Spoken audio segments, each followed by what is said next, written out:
설교에서 은혜 받읍시다. 감사합니다. 예.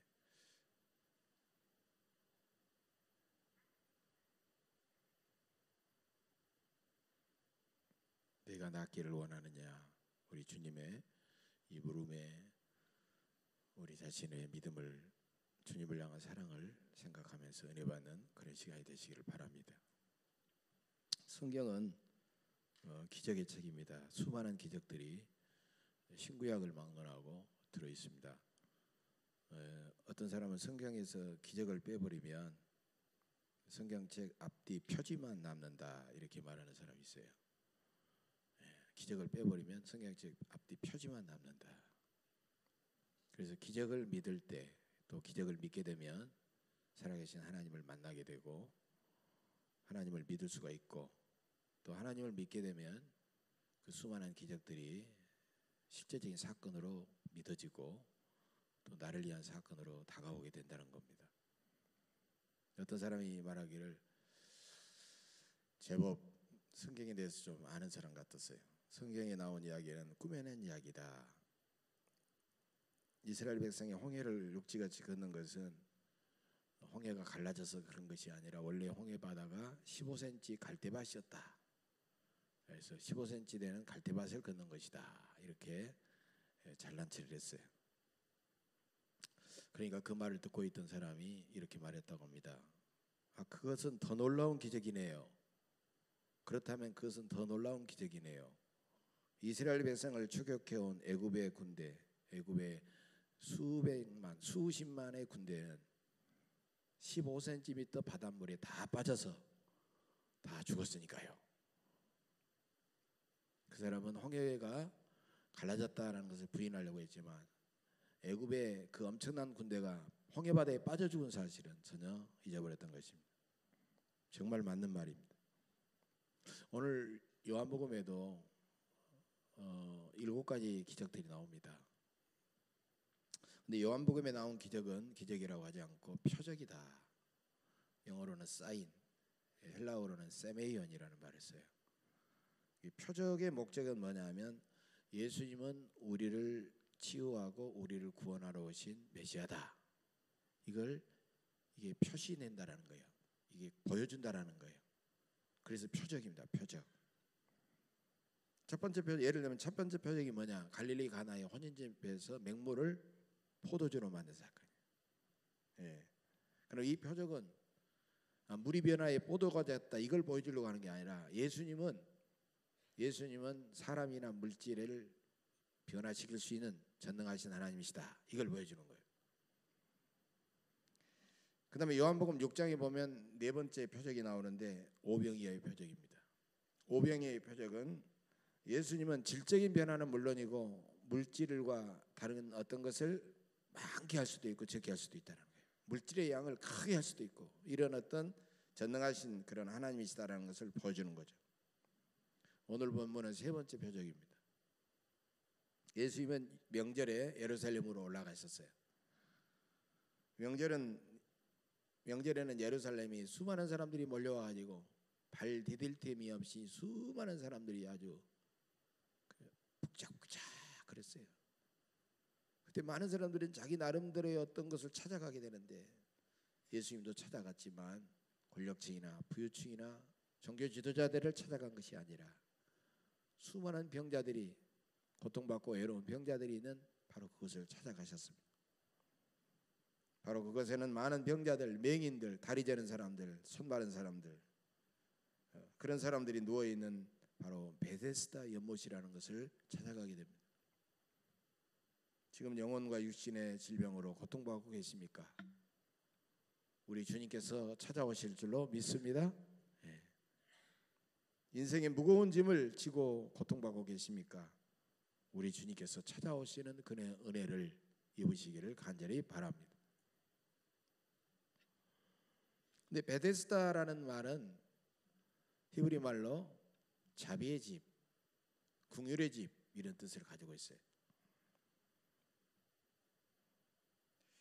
그런데 예루살렘 북쪽에 있는 양문 곁에 이 베데스다 연못이 있었습니다. 양문이라고 하는 것은 그야말로 양의 문이에요. 양을 제사에 쓸 양을 그 문을 통해서 끌어오는 거예요. 제사에 이 제물로 쓸 양을 잡기 위해서 그 양문을 통해서 끌어오게 되는 겁니다. 그래서 그 사고 파는 그 시장이 거기에 형성이 돼 있고 성전으로 들어오게 돼 있어요. 느헤미야 3장 1절을 보면 느헤미야가 총독이 돼서 예루살렘의 성전을 수축하고 재건하고 성문을 수축하게 되는데 가장 먼저 양문을 수축하게 됩니다. 수많은 문들이 있는데 양문을 가장 먼저 수축하게 돼요. 그 양문은 바로 예배, 예물, 제사와 관계된 것이거든요. 그게 나름대로 그 상징적인 행동이에요. 황폐해진, 죄를 짓고 황폐해진 나라, 무너져버린 이 예루살렘 성을 재건하기 위해서 어느 문을 더 먼저 쌓아야 되는가? 그러기 위해서는 제사가 회복돼야 된다는 거예요. 즉 예배가 회복되면 이 나라가 회복되기 시작한다는 거예요. 인생에 많은 문제가 있는 사람도 그 문제를 해결하기 위해서 막 급급하고 막 해결하기 위해서 머리를 짜내고 막 노력할 것이 아니라 예배부터 회복해야 된다는 겁니다.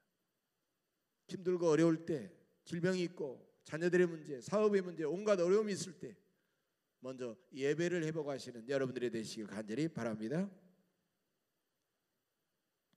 그런데 베데스다 연못에는 전설이 있었어요. 천사가 가끔 하늘에서 못으로 내려와 가지고 물을 휘저으면 물이 움직여지는 거예요.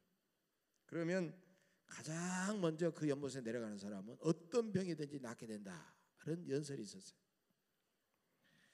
그런데 사실 베데스다 연못은 전설인데 일종의 온천수와 비슷하다라는 거예요. 온천수라고 하는 것은 뜨거운 물이 땅에서 이렇게 쫙 솟구처럼 물이 이렇게 움직이게 돼 있다는 거예요. 그것을 이제 그렇게 그들은 믿었던 것이죠. 실제로 온천수는 온갖 이제 광물질이라든가 좋은 것이기 때문에 피부병이라든가 여러 가지 낫기도 하는 그런 놀라운 그 치유의 역사가 일어나잖아요. 병이 나은 그 병자에 대한 소문이 막 퍼져가게 되면서 전국에서 막 불치병, 난치병 환자들이 다 몰려와 가지고 서로 물이 움직이면 서로 먼저 들어가려고 막 기다리고 있는 겁니다.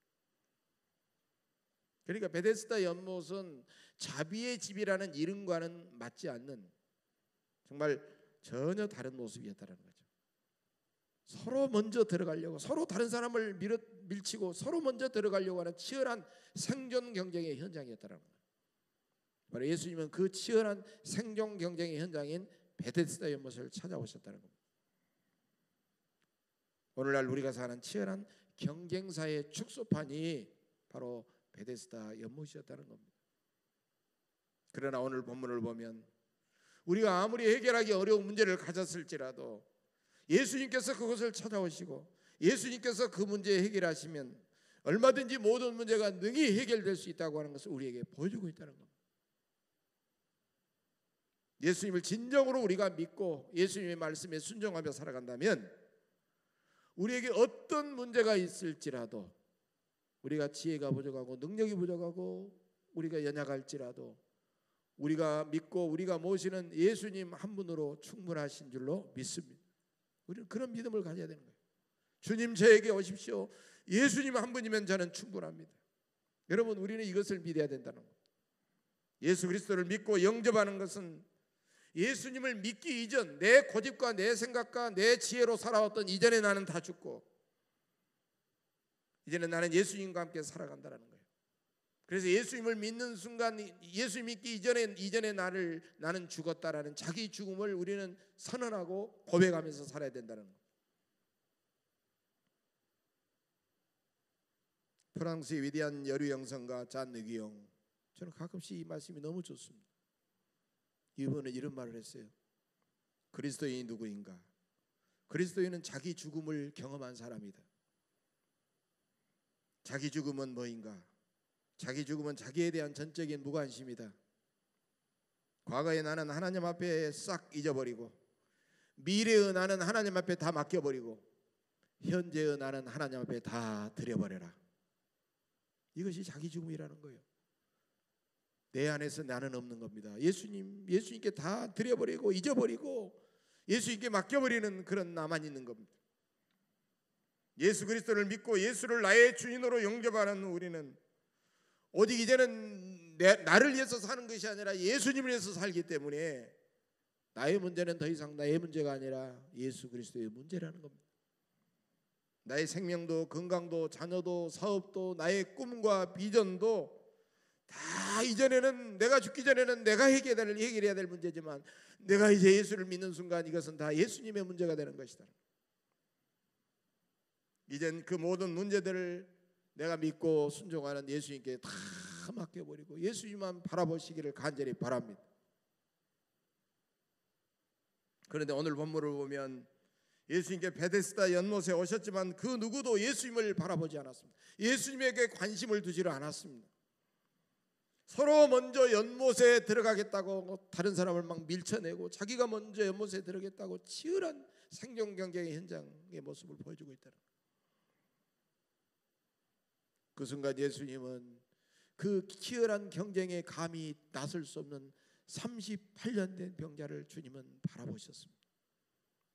이 병자는 38년 동안 치열한 경쟁에서 매번 밀려났어요. 같이 경쟁의 대열에 참여할 수가 없었어요. 그러나 그는 끝까지 희망을 버리지 않고 여전히 그곳에 앉아 있었다는 것입니다. 우리도 이 38년 된 병자처럼 내 힘으로는 도저히 스스로 나을 수도 없고 구원받을 수 없는 참으로 연약하고 타락한 죄인들이라는 겁니다. 그래서 베데스다 연못에는 두 가지 종류의 사람들이 있었습니다.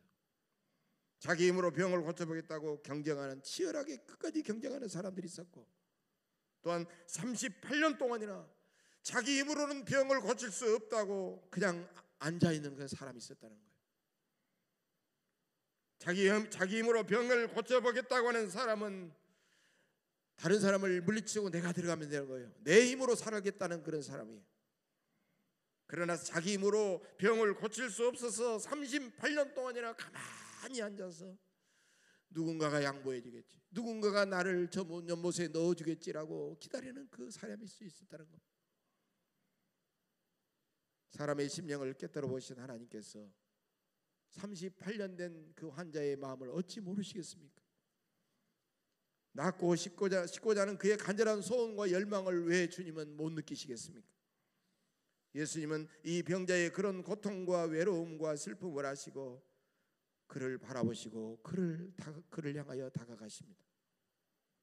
예수님은 이 병자의 질병이 너무 오랜 줄 아시고 이렇게 물으십니다. 네가 낫고자 하느냐? 여러분, 얼마나 알고 보면 쓸모없는 질문이요, 불필요한 질문입니까?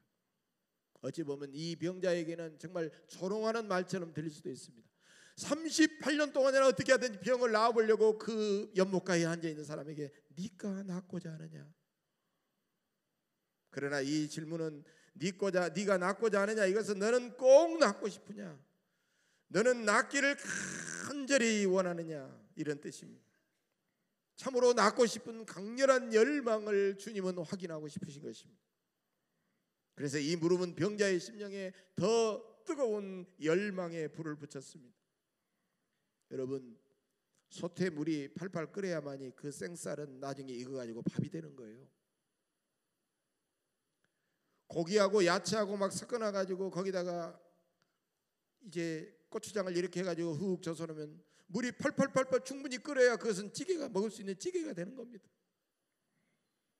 여러분, 우리 속에 내 심령이 뜨겁게 타올라야, 뜨겁게 열정과 갈망이 생겨야만이 주님을 바라보게 되고 주님을 의지하게 되는 것입니다. 하나님을 더 뜨겁게 이 시간 사랑하시기를 바랍니다. 여러분의 심령이 예수님의 사랑으로 끓어오르시기를 간절히 바랍니다. 여러분의 속사람이 성령 충만함으로 뜨거워지시기를 간절히 바랍니다. 온 마음과 정성을 다하여 하나님의 그 사랑을 사모하시기를 간절히 바랍니다.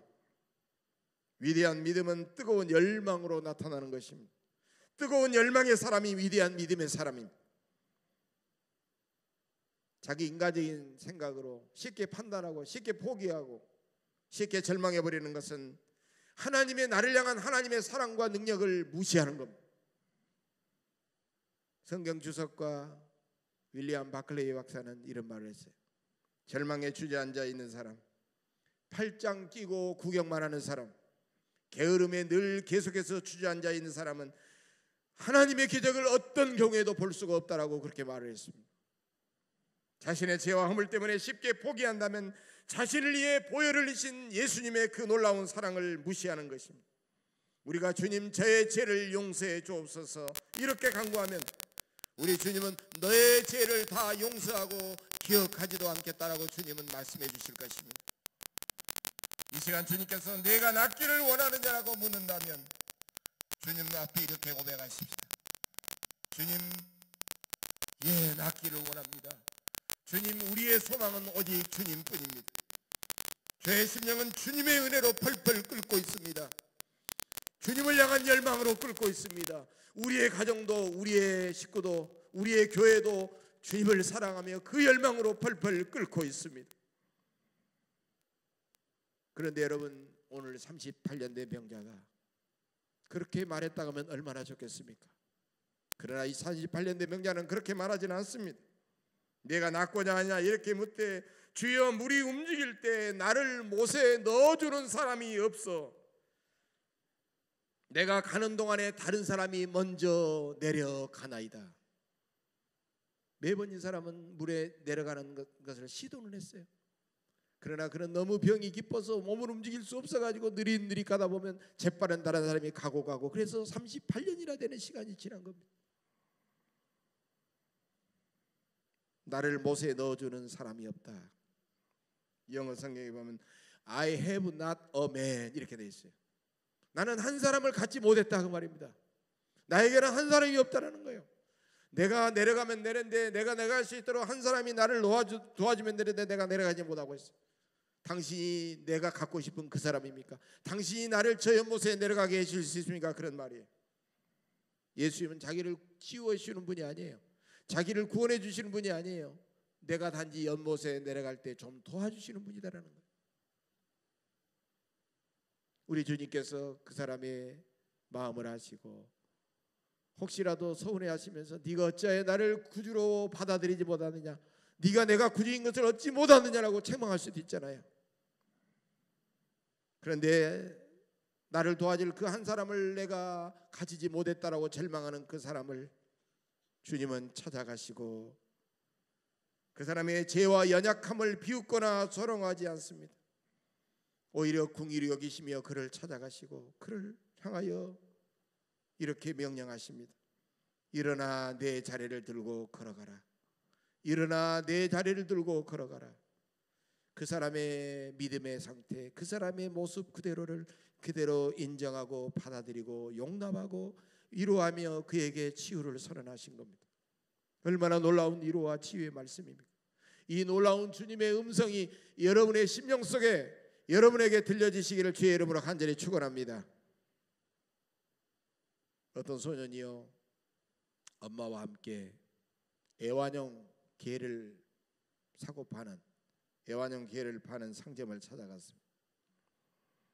상점 주인이 손님이 오니까 얼마나 막 맞아 내려가지고 막 너무 귀엽고 예쁜 막 강아지들을 보여주면서 막 털이 포석포석하고 하얗고 막 예쁜 개들을 보여주면서 어느 개를 살 거냐고 막 그래 보여주는 거예요. 그래서 소녀는요 그 예쁘고 막 꼬리를 살려살려 치면서 하는 그 개를 막 쳐다보지도 않아요. 이렇게 보더니 저 구석에 털도 예쁘지도 않고 그리고 가만히 보니까 다리도 하나를 절어요. 철뚝철뚝거려 약간.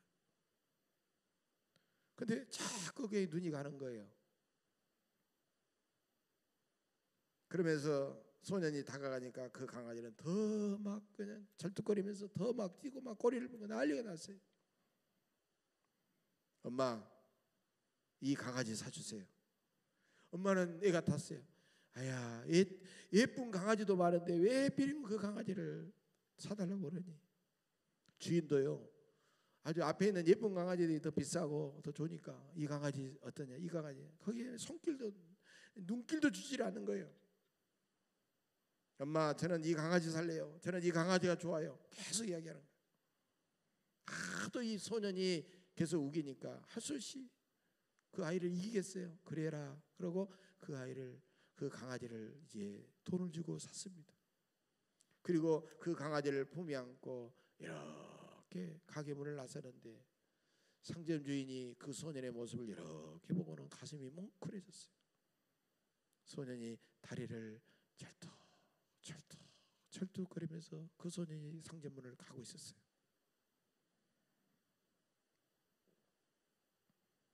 여러분, 사람의 심령 속에 하나님께서 처음부터 부어주신 선함과 긍휼의 마음이 있습니다. 자기도 고통과 슬픔과 외로움을 경험하기 때문에 그렇게 고통과 슬픔을 겪고 있는 사람을 불쌍히 여기면서 그를 찾아가고 위로하고 주님의 이름으로 그를 위하여 기도하게 된다는 것. 그러나 사람은 욕심과 교만에 쉽게 빠지게 되고 치열한 경쟁 체제에 내몰리게 되면서 그 사람이 나에게는 때로는 경쟁이 대상이 되면서 그를 미워하게 되면서 이기심과 무관심에 빠져버리게 되는 것입니다. 그런데 그런 우리를 위로하시고 치유하시고 우리를 구원하시게 하여 예수님은 하늘의 보좌를 보시고 똑같이 사람이 되어 우리 가운데 오셔서 인간이 겪을 수 있는 모든 고통과 외로움과 슬픔과 치욕을 다 겪으셨어.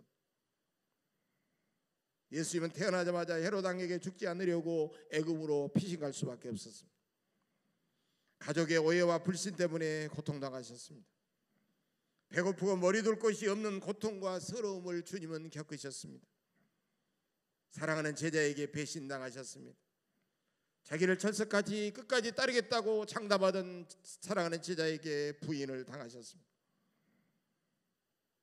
예수님이 십자가에서 죽으시면서 자기를 지지하고 십자가에 못 박으라고 하는 수많은 사람들의 외침을 듣게 되었고 십자가에서 마지막 에마디 비명을 지르며 죽으면서까지도 그렇게 사랑하는 어머니 마리아를 제자 요한에게 맡기실 수밖에 없었습니다.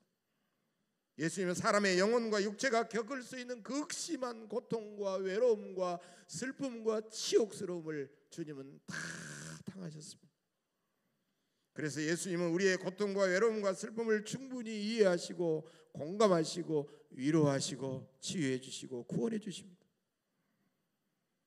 그러므로 우리 주님께서 이해할 수 없고 공감할 수 없고 위로할 수 없고 치료할 수 없는 구원받을 수 없는 그런 것들은 이 땅에 존재하지 않는다는 것. 그러므로 여러분에게 고통과 외로움이 있다면 우리는 그것을 다 안고 다 그것을 가진 채 우리는 주님 앞에 나와야 됩니다. 우리 주님은 그런 우리들의 모습을 깊이 이해하시고 공감하시고 위로하시고 따스한 긍휼의 손길로 그 고통과 외로움을 만져 치료해 주실 줄로 믿습니다. 이 시간 우리 이런 주님의 은혜를 넉넉하게 경험하시기를 간절히 바랍니다. 그런데 주님은 그 많은 병자들 중에 왜 한 사람만 고쳐주셨을까요? 또 주님은 그 병자를 안식일에 고치셔서 왜 유대인들에게 그렇게 비난과 박해를 받으셨을까요? 주님의 은혜로 병이 나은 병자는 그 자리를 들고 그 자리에서 걸어갔습니다. 그렇다면 주변의 병자들도 당연히 주님 앞에 몰려와가지고 주여 저도 병을 고쳐주옵소서, 주여 저도 고쳐주옵소서 이렇게 매달려야 되지만 오늘 적어도 본문에 보면 그런 환자들은 한 사람도 찾아볼 수가 없습니다. 여러분, 사람이 은혜를 사모하고 매달리지 않으면 기적은 일어나지 않습니다. 오히려 주변 사람들은 안식일에 병을 고쳤다고 주님을 비난했고 종교 지도자들은 그 일 때문에 한 사람이 병이 나은 것을 기뻐하고 하나님께 감사하지 아니하고 오직 주님을 비난하고 주님께 시비를 걸었던 것입니다. 그러나 우리는 예수님을 믿고 영접한 그리스도인입니다. 그리스도인은 남의 고통과 외로움에 무관심하지 않습니다. 그리스도인은 더 많이 남보다 더 소유하려고 싸우지 않습니다. 그리스도인은 안식일이라고 해서 우리는 주님께 받은 사명을 결코 외면하지 않습니다. 그리스도인 영적 싸움을 결코 회피하지 않습니다. 여러분은 모든 고통과 슬픔을 몸소 채우라 하신 주님께 나와 주님의 만져주심을 체험하시기를 간절히 바랍니다. 사람에게 고통과 슬픔을 주는 마귀를 주의 이름으로 명령하면서 대적하시기를 바랍니다. 사람의 도움을 의지하지 말고 주님의 명령에 따라 자리를 들고 일어나 주님을 향하여 나아가시기를 간절히 바랍니다. 사람을 정죄하고 비난하는 모든 율법을 주님의 은혜와 사랑으로 넘어서시기를 간절히 바랍니다. 이 시간 내가 낫고자 하느냐, 내가 진정으로 낫기를 원하느냐, 자리를 일어나 자리를 들고 걸어가라. 이 주님의 명령을 나에게 주시는 주님의 명령으로 이 시간 아멘하고 받아들이고 주님의 놀라운 기적의 치유를 경험하면서 참으로 고통과 슬픔과 외로움과 상처를 받고 다가가는 고통받는 이웃들에게 다가가서 그들에게 죄의 이름으로 명령하고 그들을 치유함으로 하나님의 위대한 구원의 역사를 경험하고 선포하시기를 주의 이름으로 간절히 축복합니다. 기도하겠습니다. 전능하신 사랑의 아버지 하나님, 우리의 모든 고통과 슬픔 속에서도 참된 의뢰를 베풀어 주시는 주님을 바라보지 못했습니다. 우리는 주님을 믿고 따른다고 하면서도 자기 욕심과 안일에 빠져서 연약한 이웃의 고통을 외면해 버렸습니다. 우리의 믿음 없음을 용서하옵소서. 이젠 우리를 위로하시고 치유하시고 구원하시는 우리 주님을 온전히 바라보게 하옵소서. 연약한 이웃에게 다가가서 기도하고 주님의 권능으로 치유하여 주옵소서. 주님이 우리가 이 사명을 잘 감당하도록 성령의 권능으로 우리 속사람에 충만히 부어 주옵소서. 그래서 우리를 통하여 수많은 하나님의 놀라운 기적을 우리가 경험하고 수많은 영혼들이 우리를 통하여 위로받고 치유받는 구원의 놀라운 역사가 있게 하옵소서. 감사드리며 예수님의 이름으로 간절히 기도하옵나이다. 아멘.